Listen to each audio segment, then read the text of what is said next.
During dinner at a restaurant, my mother-in-law made a deeply hurtful remark, suggesting that I didn't belong simply because I wasn't related by blood.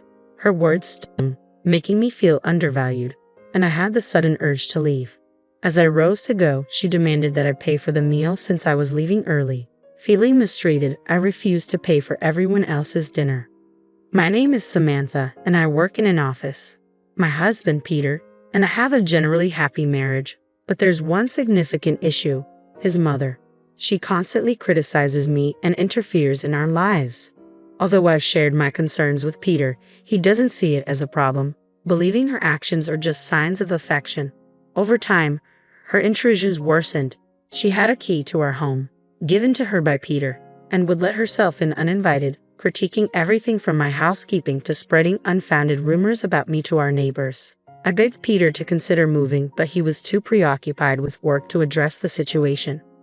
Then came a turning point. Peter received a significant promotion and a raise after completing a major project. I saw this as a chance for a fresh start and suggested we think about starting a family now that we were financially stable.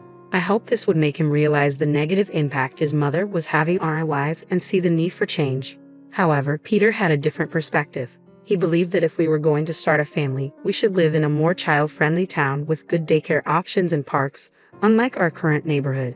After some discussion, Peter finally agreed to move, and I was thrilled. But my joy was short-lived. The very next day, my mother-in-law showed up unannounced, as usual.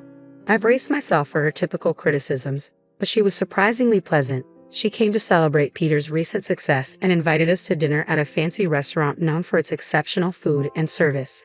"It's posh, and everyone raves about it," she said, inviting me to join her. "That sounds nice," I replied, keeping my tone polite despite my lingering frustration with her. "Clear your schedule. I really want you to come," she insisted, ignoring my attempts to decline. "Don't say no. We want you there," she added firmly, leaving me no choice. After she left, smirking, I felt something was off. She had excluded me from events before, but now she was adamant about including me. Later, I discussed it with Peter, who revealed that his mother had already arranged for us all to attend together, specifically choosing this restaurant to celebrate as a family. This sudden shift in her behavior left me conflicted. Peter was excited about the dinner. "Don't you feel the same, Samantha?" he asked.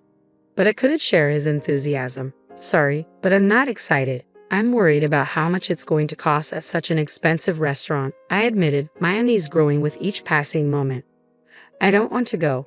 Just tell them I have something urgent and enjoy yourself," I told Peter, feeling a growing sense of unease about the dinner. "Why are you being so negative?" he asked, clearly frustrated. "It's not just us. My brothers and their wives are coming too.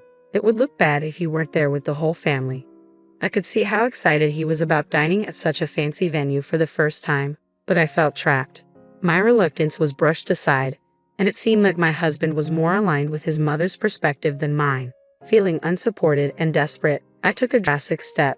I ordered a voice recorder online, suspecting that the harassment from my mother-in-law wouldn't end at this celebration. I planned to discreetly record her behavior, hoping it would finally make Peter understand what I had been enduring. If he continued to dismiss my concerns, I even considered divorce. Oddly, preparing for that possibility brought me a slight sense of relief. As the day of the dinner approached, I felt somber and filled with apprehension. I hardly knew Peter's brothers, having only met them briefly at our wedding, and my interactions with their wives were limited to basic pleasantries. When we arrived at the restaurant, we were escorted to a private room. Inside, my mother-in-law, Peter's brothers, and their wives were already seated. Peter glanced around, perplexed. "Did the waiter get the seating wrong?" he asked, noticing there was no seat for me. "I'll go ask. Everyone please start without me." He stepped out of the room to speak with the staff. As soon as he was gone, my mother-in-law stood up, her expression cold and stern. "There's no seat for you," she said, her tone biting. "Why would I invite a stranger who just married my son to a family celebration?" Her words stung, but before I could respond, she continued. "You have a choice. Prove you really want to be part of this family, or leave and never come back. Decide now." I didn't hesitate. "I'm leaving," I said firmly, rising from the table without a second glance. "I'm leaving," I stated firmly, without a moment's hesitation. My mother-in-law looked startled, as if she had expected me to beg for her acceptance instead. "Listen to me carefully," she continued, undeterred by my response. "If you pay the entire bill for everyone here, I'll acknowledge you as Peter's wife. I understand you must feel frustrated being treated like an outsider. So pay up and become part of the family. I already told you, I'm leaving. Why should I cover the expenses for someone else's family gathering? I retorted, turning to go.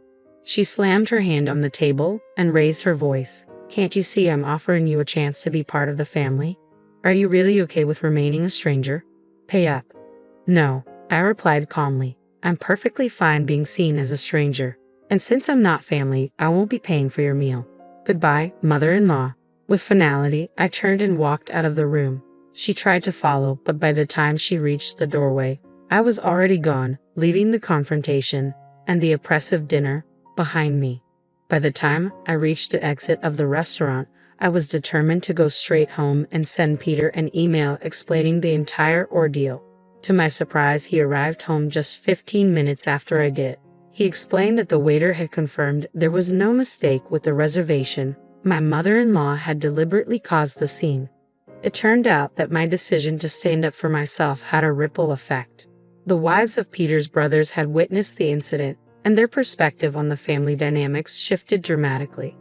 The wives who had silently endured similar mistreatment from my mother-in-law found strength in my actions. Emboldened by my stand, they too decided to leave the restaurant, making a decisive statement of solidarity.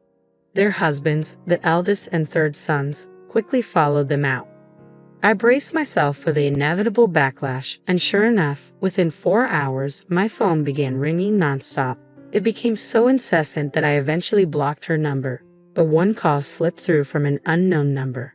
Hello, sorry for calling so late. Is this Samantha's mobile phone? The man on the line introduced himself as a police officer from a nearby station. He explained that after everyone had left the restaurant, my mother-in-law had stayed behind, trying to continue eating. Shockingly, she attempted to charge the bill to me. However, the restaurant staff, already displeased with her earlier behavior, denied her request. They believed I had no intention of returning to settle the bill, especially after leaving upset. Finding herself in a bind, my mother-in-law was advised to pay by card. But she had neither a card nor enough cash to cover the expenses for everyone's meals. Desperate, she tried to reach out to other family members for help, but none responded to her calls. Frustrated and enraged, her anger escalated, and she began breaking expensive vases and flower pots inside the restaurant. The disruption prompted the staff to call the police. When the officers arrived, they managed to calm her somewhat, but she remained defiant, refusing to take responsibility for the chaos she had caused. With the restaurant yet to be compensated, the staff requested the police to escort her home. Feeling the sense of duty, despite having ignored the earlier calls, my husband and I reluctantly returned to the restaurant to address the situation. Upon arrival, we found the police still attempting to pacify my mother-in-law. The moment she saw me, she glared and shouted, "You're useless. This mess happened because you didn't pay the bill. Isn't it only natural to help your mother? Pay up now." Her nearly threatening tone, especially in front of law enforcement, took me aback. The officers had made it clear that if no one took responsibility, they would have to either escort her to a family member's home or arrest her for attempting to leave without paying the bill. Exasperated and determined to end the drama, I responded firmly, "Please take her away. Arrest her or do whatever you need to do. But make her take responsibility." My mother-in-law looked stunned by my assertiveness. "How could you say something so heartless? I can't believe it. Just pay the bill. It's bad luck to have a family member arrested," she pleaded. But my resolve was unshaken. "I don't care. I'm not family, and I don't want to be associated with someone who's acting irrationally and causing a disturbance," I replied. With that, I turned to leave the restaurant, determined to let the police handle the situation. All I wanted was to distance myself from the chaos and ensure my mother-in-law faced the consequences of her actions. Just as I was about to walk out, my husband, who had been silent until now, suddenly spoke up. "I understand what happened was awful for Samantha, but is it really serious enough to warrant an arrest?" he asked, coming to his mother's defense. "You're missing the point," I shot back. "She's in trouble with the police because she tried to leave without paying and caused a scene. It has nothing to do with me. Or are you suggesting I should be responsible for paying for 7 people's meals when I didn't even eat?" My husband fell silent, then walked past me towards the police and the restaurant staff. Anticipating his next move, I called out, "If you're going to pay for her meal and compensate them, we're getting divorced." Think about that. He didn't respond to my ultimatum. Instead, he quietly took out his wallet. Feeling hurt and betrayed, I left the restaurant, walking back home alone. Once home, I began packing my essential belongings, my decision to leave solidifying with every item I placed in my bag. Just before midnight, my husband returned. "Mom's not getting arrested," he sighed, clearly exhausted. She was in the wrong, but the restaurant said they'd forgive her if I compensated them and promised she wouldn't come back. I didn't have enough money, so I called my brothers to help. "I'm so tired," he went on, recounting the night's events, his frustration growing as he noticed my silence. Finally, he saw the packed bags. "What's with these bags?" he asked, confusion evident on his face. "I'm getting ready to leave," I replied, my voice steady. "We're getting divorced." His face fell as the weight of my words hit him, and I knew the rift his actions had caused was too deep to repair. "I told you that if you sided with her, we get divorced. You can't say you didn't hear me," I declared, my voice steady and resolute. My husband's face showed pure shock, his eyes wide with astonishment before his expression shifted, and he began raising his voice. "What's happening? You've been acting so strange today. I understand that Mom did something terrible, but why does this have to lead to divorce?" he exclaimed. "I've told you countless times that I'm being mistreated," I countered, frustration seeping into my tone. "Even with all the evidence and others backing me up, you still chose your almost arrested mother over me. Isn't it reasonable that I want to divorce someone who behaves like that? I've had enough." He continued to protest, but I barely listened. My mind was already focused on leaving the house and taking the necessary steps for a divorce. The very next morning, I went straight to get the divorce papers. When I handed them over to my husband, he made a dramatic show, lamenting how he didn't want a divorce. However, the moment I mentioned involving a lawyer, his reluctance disappeared, and he signed the papers. I sent them off immediately, marking the official end of our marriage. Finally, I felt a profound sense of freedom, reclaiming my independence. Soon after, my now ex-husband moved out and went to live with his parents. It turned out he had relied heavily on me for household chores, and without me, he struggled to manage on his own. The apartment quickly fell into disarray, and disliking the mess, he ended the lease and returned to his parents' home. A similar fate befell his eldest and third brothers. On the day my husband called them to help with the financial compensation at the restaurant, both encountered conflicts with their wives. Their wives had refused to pay for a debacle caused entirely by their mother-in-law. These tensions exposed deeper issues in their marriages, revealing a pattern of behavior far beyond my situation. However, both brothers chose to dip into their savings to help their mother without consulting their wives. This financial decision sparked heated disputes and strained their marriages, leading to serious talks of divorce. Ultimately, both brothers moved back to their parents' home, joining my ex-husband and mother-in-law. Like their mother, they refused to engage in any housework, preferring to rely on others. The entire family dynamic became the talk of the neighborhood, fueling endless gossip. Neighbors whispered about how the wives had allegedly abandoned their husbands, but in truth, they were simply standing up for themselves against a toxic family environment.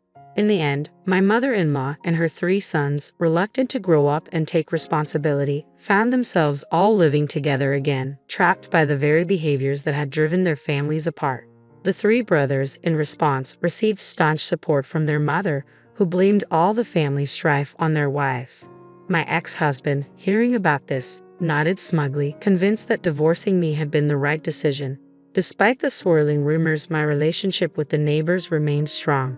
They knew all too well about my mother-in-law's difficult personality and kept a respectful distance from her, occasionally sharing quiet laughs about her antics. Over time, my mother-in-law developed a notorious reputation in the neighborhood as a parent who had failed to properly raise her sons. My ex-husbands were labeled as mama's boys, criticized for siding with their mother instead of supporting their wives. Despite their attempts to reach out to me, I took decisive steps to start anew. I changed all my contact details and moved to a new house, ensuring they couldn't find me, securing my peace and beginning a fresh chapter far from the turmoil of the past. Since cutting ties with my mother-in-law and her side of the family, my life has transformed remarkably for the better. The relief of no longer having to deal with the constant stress and drama she caused is immense. Even more, the opportunity to form new friendships has greatly enriched my life. During the turbulent time of my divorce, I found unexpected camaraderie with the ex-wives of my former husband's brothers. Our shared experiences with my mother-in-law brought us together, and we've since grown close. Now, we frequently meet up for meals and enjoy weekend shopping trips. Ironically, I find myself grateful to my ex-husband for one thing, introducing me to these incredible women who have become dear friends. In just 3 days, we're planning to explore a new cafe in town. It's refreshing to engage in activities that bring us joy, free from the toxic relationships of the past. This newfound freedom is incredibly liberating. I'm now living the life I've always wanted, surrounded by friends who uplift and support me. Reflecting on how different my life would have been without these friendships, I realize how much they've filled a void I hadn't even recognized. For that, I am profoundly grateful. I cherish these bonds deeply and hope they last a lifetime, as they have truly changed my perspective on what it means to have supportive, meaningful relationships.